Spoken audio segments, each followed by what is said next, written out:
একদিকে লন্ডনে প্রধান উপদেষ্টার সঙ্গে বিএনপি যখন সংকট সমাধানের উপায় খুঁজছে, তখন দেশে প্রধান উপদেষ্টার অধীনস্থ উপদেষ্টার সঙ্গে বিএনপির এক ধরনের বিরোধ চরমে উঠে গেছে। বলছি স্থানীয় সরকার উপদেষ্টা আসিফ মাহমুদ সজীব ভুঁইয়ার ব্যাপারে এবং ঢাকা দক্ষিণ সিটির মেয়র ইস্যুতে নাটকটা এবার আরো বেশি জমে উঠেছে। গতকালকে আমরা দক্ষিণ সিটিতে ইশরাক হোসেনকে মিটিং করতে দেখেছি, সেই মিটিং নিয়ে প্রচুর সমালোচনা হতেও দেখেছি। এরপর আমরা যেটা দেখলাম সেটা হচ্ছে আসিফ মাহমুদ সজীব ভুঁইয়ার একটা বার্তা, এবং সেই বার্তায় তিনি পরিষ্কার করতে চাইলেন ইশরাক হোসেনের ঢাকা দক্ষিণের মেয়র হওয়ার আর কোনো সুযোগ নেই। কি বলতে চাইলেন তিনি? পরিস্থিতি কোন দিকে যাচ্ছে? বিএনপি যখন প্রধান উপদেষ্টার সঙ্গে সংকট সমাধানের পথ খুঁজছে, তখন সংকট কি আরো বেশি ঘনীভূত হচ্ছে? বলছিলাম ঢাকা দক্ষিণ সিটি কর্পোরেশনের মেয়র ইস্যুতে নাটক আরো জমে উঠেছে।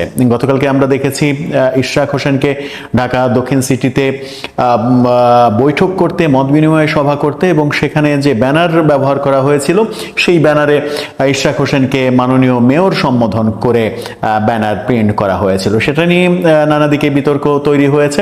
ইশরাক হোসেন বলেছেন যে এটা জনতার দাবি, জনতার মেয়র। সেই ঘটনা শেষ হতে না হতেই গতকালকে আমরা দেখেছি, গতকালকেই রাতে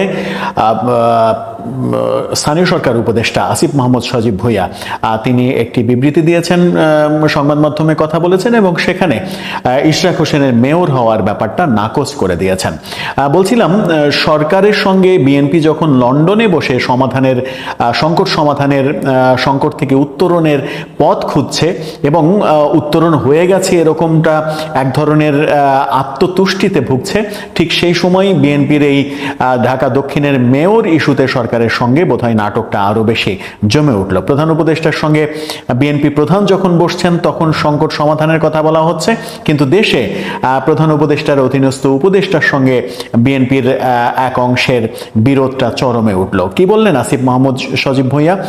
তিনি যেটা বলতে চাইলেন, যুগান্তর এই ব্যাপারে যেটা হেডিং করেছে আপনারা সেটা দেখে নিতে পারেন। ইশরাককে মেয়রের শপথ পড়ানোর আর কোনো সুযোগ নেই, এমনটা হেডিং করেছে যুগান্তর। সেখানেই বলা হচ্ছে আসিফ মাহমুদ সজীব ভুঁইয়া ঢাকা দক্ষিণ সিটি কর্পোরেশনের মেয়রের শপথ পড়ানোর ইস্যুতে স্থানীয় সরকার বিভাগ কোনো আইন ভঙ্গ করেনি, এমন কথা বলেছেন যে ডিএসসিসির নগর ভবন তালাবদ্ধ করে বিএনপি নেতা ইশরাক হোসেনকে শপথ পড়ানোর দাবিতে চলমান আন্দোলনের বিষয়ে নানা কথা। সেখানেই তিনি বলেছেন যে ইশরাক হোসেনকে মেয়রের শপথ পড়ানোর আর কোনো অপশন নেই। বলেছেন বিষয়টি বিচারাধীন থাকা অবস্থায় গেজেটের মেয়াদ শেষ হয়েছে, এবং পরবর্তীতে সিটি কর্পোরেশনের মেয়াদও শেষ হয়ে যাওয়ায় স্থানীয় সরকার বিভাগের শপথ দেওয়ার আর কোনো আইনি সুযোগ নেই।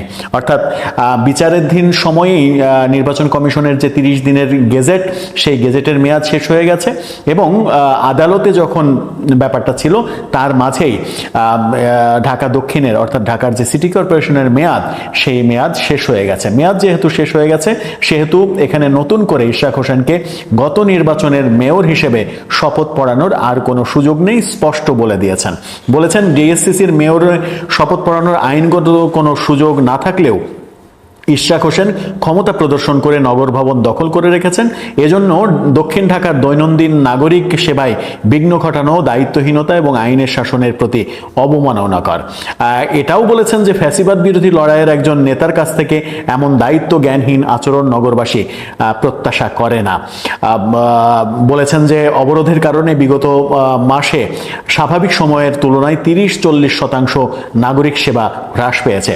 তিনি 30-40% বললেও আদত প্রায় শতভাগের কাছাকাছি নাগরিক সেবা বন্ধ হয়ে আছে, এমনটাই বাস্তবতা। গত পরশু আমরা আন্দোলন দেখেছি, গতকালকে ইশরাক হোসেনকে নগর ভবনে মত বিনিময় সভা করতে দেখেছি, এবং সেখানে মেয়র ইশরাক হোসেন, মাননীয় মেয়র ঢাকা দক্ষিণ সিটি কর্পোরেশন, এরকম লেখা ব্যানার আমরা দেখেছি। সেই প্রশ্নের উত্তরে ইশরাক হোসেন বলেছেন যে এটা জনতার দাবির প্রেক্ষাপটেই এটা লেখা হয়েছে।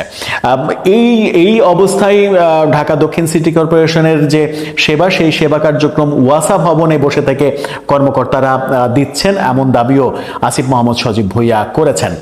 মূল যে আলোচনা সেটা হচ্ছে হচ্ছে যে বিএনপি যখন সংকট উত্তরণের পথ খুঁজছে এবং একটা সময় আমরা মনেই করছিলাম যে নির্বাচন কেন্দ্রিক যে সংকট তৈরি হয়েছে সেটা লন্ডনে তারেক রহমান এবং প্রফেসর ইউনূসের মিটিংয়ের মাধ্যমে সংকট থেকে উত্তরণের পথ দেখেছে জাতি। ফেব্রুয়ারিতে নির্বাচন হবে সেই আশায় আমরা যখন বুক বাঁধছি, তখন আসিফ মাহমুদ সজীব ভুঁইয়ার এই বার্তা নতুন সংকট তৈরি করবে এবং সেখানে আসিফ মাহমুদ সজীব ভুঁইয়ার ভাষ্য যদি সত্য হয়, যদি মেয়াদ সত্যি শেষ হয়ে যায়, তাহলে আদৌ ইশরাক হোসেনের মেয়র হিসেবে যে দাবি করা সেই দাবিটা কতটা যৌক্তিক সেটা নিয়েও প্রশ্ন উঠবে। এখন ব্যাপারটা বিএনপির কোর্টে চলে গেল কিনা, বিএনপি এখন কি করবে? এই দাবি থেকে পিছনে সরে আসলে তাদের রাজনৈতিক প্রেস্টিজের ব্যাপার, আবার এই দাবি নিয়ে সামনে এগিয়ে গেলে আইনি প্রতিবন্ধকতা, যেটা আসিফ মাহমুদ সজীব ভুঁইয়া বললেন।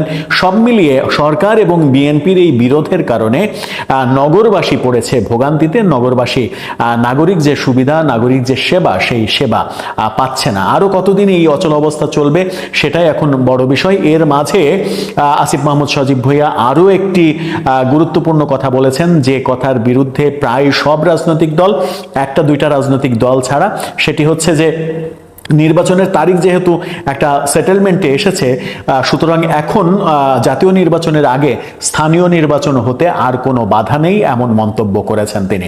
অর্থাৎ এই মুহূর্তে স্থানীয় সরকার নির্বাচন হতে পারে, তারপরে জাতীয় নির্বাচন হতে পারে, এমনটা তার ঘোষণা। তার মানে হচ্ছে যে এর আগে এনসিপি যে দাবি করেছিল সেই দাবির বাস্তবতা তিনি আবার তুলে ধরলেন এবং স্থানীয় সরকার নির্বাচনের এজেন্ডাটা আবার সামনে নিয়ে আসলেন সরকারের পক্ষ থেকে। সরকারের একজন উপদেষ্টা এই রকম মন্তব্য করতে পারেন কিনা, নির্দিষ্ট একটি দলের দাবির প্রেক্ষাপটে তার দাবির সঙ্গে একাত্ম হয়ে এরকম মন্তব্য করতে পারেন কিনা, সেটাও একটা বড় প্রশ্ন। সব মিলে আমার মনে হয় যে পরিস্থিতি, সংকটের পরিস্থিতি থেকে উত্তরণের যে কথা আমরা ভাবছিলাম, সেটা আদৌ উত্তরণের পথ পাচ্ছে নাকি নতুন সংকটের দিকে আমরা ধাবিত হচ্ছি, সেটা সামনেই বোঝা যাবে। মনে হয় না যে খুব একটা সংকট উত্তরণের পথ আমরা খুঁজে পেলাম। আমার মনে হয় যে নতুন সংকট দানা বাঁধতে শুরু করেছে এবং যে কোনো মূল্যে নির্বাচনটাকে ডিলে করা এবং নির্বাচন নিয়ে আরো অনেক কিছু হতে সম্ভবত বাকি রয়েছে। নির্বাচন নিয়ে আরো কি কি নাটক আমরা দেখতে পাবো, দর্শক আপনার মতামত জানিয়ে লিখতে পারেন আমাদের কমেন্ট বক্সে।